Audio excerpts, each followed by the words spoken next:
Isaac était le fils unique du couple Abraham et Sarah. On ne sait pas pour lequel la région d'Isaac est née, mais l'une des possibilités les plus acceptées est qu'il est peut-être né pour générer. En hébreu, le nom d'Isaac signifie rire, celui qui rit, ou il rit. Et c'est Dieu lui-même qui a ordonné à Abraham que ce devrait être le nom du garçon. Dans Genèse, chapitre 17, verset 19, nous lisons. Et Dieu a dit en fait, Sarah, votre femme, vous donnera un fils, et vous appellerez son nom Isaac. Et je vais établir mon alliance, par une alliance perpétuelle pour leur descendance, pour leur alliance après lui. Un fait intéressant concernant le sens du nom Isaac est que lorsque Dieu a promis qu'Abraham et Sarah auraient un fils, Abraham a ri de cette promesse. C'est là dans Genèse, chapitre 17, verset 17. Déjà dans Genèse, chapitre 18, lorsque Dieu a répété la même promesse à Sarah, elle a également ri en raison d'une certaine incrédulité. Plus tard, après la naissance d'Isaac, Sarah a reconnu que Dieu lui avait donné une cause de rire et que tous ceux qui savaient qu'il rirait avec elle. Abraham avait 100 ans et son épouse Sarah, 90 ans, quand Isaac est né. En reconnaissance de la promesse de l'alliance, Isaac a été circoncis lorsqu'il a eu 8 jours de né. Le jour du sevrage d'Isaac, son frère Ishmaël, fils d'Abraham avec Agar, s'est moqué de lui. Sarah était assez ennuyée et a demandé à Abraham de se débarrasser d'Ismaël et de Agar. Cette demande concernait beaucoup Abraham parce que c'était un enfant légitime. Mais Dieu a rassuré Abraham, disant que sa progéniture serait considérée par Isaac et qu'il ne devrait pas s'inquiéter pour Ismaël, car il serait aussi un peuple. Alors Abraham l'a fait comme Sarah lui avait demandé. En plus de ce fait, la Bible ne fait plus référence à l'enfance et aux jeunes d'Isaac. La référence suivante à Isaac le montre déjà l'escalade du mont Moria avec son père. Dans le chapitre 22 de Genèse, pour manifester la foi d'Abraham, Dieu l'a prouvé en lui commandant d'offrir à son fils Isaac holocauste. Il est difficile de déterminer l'âge d'Isaac au moment du sacrifice, mais de nombreux chercheurs pensent qu'Isaac avait environ 25 ans à ce moment-là. Caché à un récit biblique, qu'il était déjà assez fort pour transporter le bois à l'holocauste. En cours de route, la Bible rapporte qu'Isaac ne savait pas qu'il serait sacrifié. Quand ils sont arrivés à la place ordonnée de Dieu, Abraham a lié Isaac à l'autel pour l'immerger, mais il a été empêché. Dans Genèse chapitre 22, les versets 11 et 12, nous lisons « Mais l'ange du Seigneur l'a appelé du ciel. »« Abraham, Abraham, ne touchez pas le garçon, » a déclaré l'ange. « Ne vous faites rien. Maintenant, je sais que vous craignez Dieu, parce que vous ne m'avez pas refusé votre fils unique. » L'épisode de sacrifice est très important. En plus de plusieurs parallèles avec l'expiation du Christ, un tel acte a montré une telle foi qu'Abraham avait, ainsi que l'obéissance et la foi d'Isaac lui-même. La foi d'Abraham ne visait pas seulement à obéir à l'ordre divin et abandonne son fils dans l'Holocauste, mais Abraham croyait que Dieu pourrait ressusciter Isaac d'entre les morts afin que les promesses soient tenues. L'écrivain d'Hébreux déclare que le figuré Abraham a reçu Isaac des morceaux. Isaac avait 40 ans lorsqu'il a épousé Rebecca.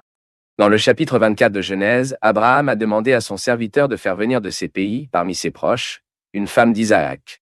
Abraham croyait que le Seigneur garantirait le succès de la mission, et c'était ainsi. Certaines personnes cherchent à abuser du chapitre 24 de Genesis, en particulier le verset 67, pour essayer de défendre la possibilité d'un couple vivant ensemble sans se marier. Mais une simple exposition du chapitre 24 révèle qu'une telle interprétation est totalement erronée. Fondamentalement, le serviteur qu'Abraham a envoyé était son procureur juridique en mission. Et à ce moment-là, les mariages organisés étaient courants. De plus, Laban, le frère de Rebecca, était apparemment le patriarche de la famille. Il avait une autorité religieuse et civile sur votre maison. Ensuite, avant la famille de Rebecca, le serviteur d'Abraham a officialisé la proposition de mariage et a livré de précieux cadeaux à Rebecca, à sa mère et à son frère. Dans Genèse chapitre 24, verset 58, nous lisons comment Rebecca a accepté l'union. Enfin, dans le chapitre 24 de Genèse, verset 60, Rebecca a été bénie par sa famille, probablement par son frère, ce qui signifie la fonctionnalisation juridique du mariage dans les moules de cette époque. Alors, quand Isaac a emmené Rebecca dans sa tente, elle était déjà officiellement sa femme. Isaac et Rebecca ont attendu 20 ans pour les enfants, car Rebecca était stéréo. Isaac a intercédé au Seigneur en faveur de Rebecca, et elle est tombée enceinte en donnant naissance aux jumeaux Ésaü et Jacob, quand Isaac avait 60 ans. Plus tard, quand Ésaü et Jacob étaient déjà des hommes formés, incités par sa mère, Jacob a profité du fait qu'Isaac avait une vision faible en raison de l'âge, et a traversé Ésaü, recevant la bénédiction qui correspondait au premier-né de ses enfants. Bien que cet acte ait pris Isaac de surprise à aucun moment, Dieu n'a été surpris. Tout à fait le contraire. Lorsque Rebecca était encore enceinte, elle sentit les garçons pousser à l'intérieur de son ventre. Lorsqu'elle a consulté le Seigneur à ce sujet, il a précisé que dans son ventre, il y avait 2 nations, et que l'aîné servirait les plus jeunes. Dans l'Épître des Romains, l'apôtre Paul fait une profonde exposition de ses rapports de Genèse déclarant qu'avant la naissance des jumeaux, avant que les 2 ne fassent un travail, Dieu avait déjà choisi Jacob. Dieu n'a rien dit, mais... Premièrement, Isaac était un homme de caractère. Il avait raison et avait un tempérament doux. De tels aspects peuvent être identifiés lorsqu'il n'a pas remis en question l'attitude de son père pour le offrir en sacrifice. Il n'a pas non plus discuté avec les pasteurs sur les pluies à générer. Peut-être qu'il était affectueux et très proche de sa mère, Sarah, qu'elle ressentait profondément la mort. Apparemment, il n'était pas une personne à garder rancune, car dans Genesis chapter 26, il a libéré l'attitude d'Abimelech. Deuxièmement, Isaac était un homme de foi. Cela peut être vu à la fois dans l'épisode de sacrifice à Moria et dans la façon dont il a intercédé Dieu pour sa femme Rebecca, qui était stéréo. De plus, il est cité dans la galerie des héros de la foi, dans le chapitre 11 Hébreux, en raison de ses bénédictions sur Ésaü et Jacob. Il a menti et répété la même attitude d'Abraham en disant que Rebecca était sa sœur au lieu de sa femme, dans Genèse 26, verset 7. Dans le cas d'Abraham, c'était même un coup de feu. Mais dans le cas d'Isaac, était entièrement faux. De plus, Isaac n'avait pas de comportement exemplaire concernant le traitement de ses enfants sains. De toute évidence, il avait une certaine préférence pour son fils aîné, Ésaü, et cela a généré des problèmes dans sa famille.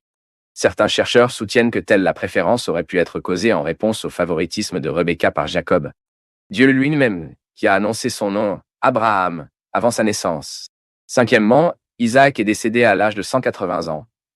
Et cela est enregistré dans Genesis chapter 35. Verset 28. Et le verset 29 dit toujours « Et Isaac a expiré et est mort, et a été recueilli à son peuple, âgé et marre. Et Ésaü et Jacob, ses enfants, les ont enterrés. » En 6e place, dans le Nouveau Testament, l'apôtre Paul a utilisé la figure d'Isaac pour parler des bénédictions de la vie spirituelle en Christ. Dans les Galates, chapitre 4, versets 21 à 31, nous voyons que Paul fait une comparaison entre Isaac et Sarah d'un côté et Agar et Ismaël de l'autre. Une telle comparaison faite par l'apôtre Paul reflète le contraste entre l'esclavage de la loi et de la liberté de grâce, ce qui fait de nous des enfants de promesse comme Isaac.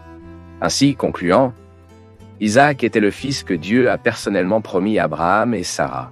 Par conséquent, bien qu'Abraham ait également eu d'autres enfants originaires des nations, à Isaac, cela consistait en le plan de Dieu en relation avec la progéniture d'Abraham. C'est à travers lui que la descente choisie, le peuple de l'Alliance, a été appelée. Pour tout cela, l'histoire d'Isaac est l'une des plus importantes des Écritures. Il fait partie des 3 grands patriarches d'Israël avec Abraham, son père, et Jacob, son fils. Isaac avait un caractère paisible qui reflétait la douceur et la tempérance. Certes, Isaac était un exemple de foi, d'obéissance, de tempérance, de prudence, de persévérance et de caractère. Pour certaines personnes, la vie d'Isaac n'était peut-être pas aussi spectaculaire que la vie d'Abraham, le père de la nation, pas aussi intense que celle de Jacob, le père des tribus d'Israël.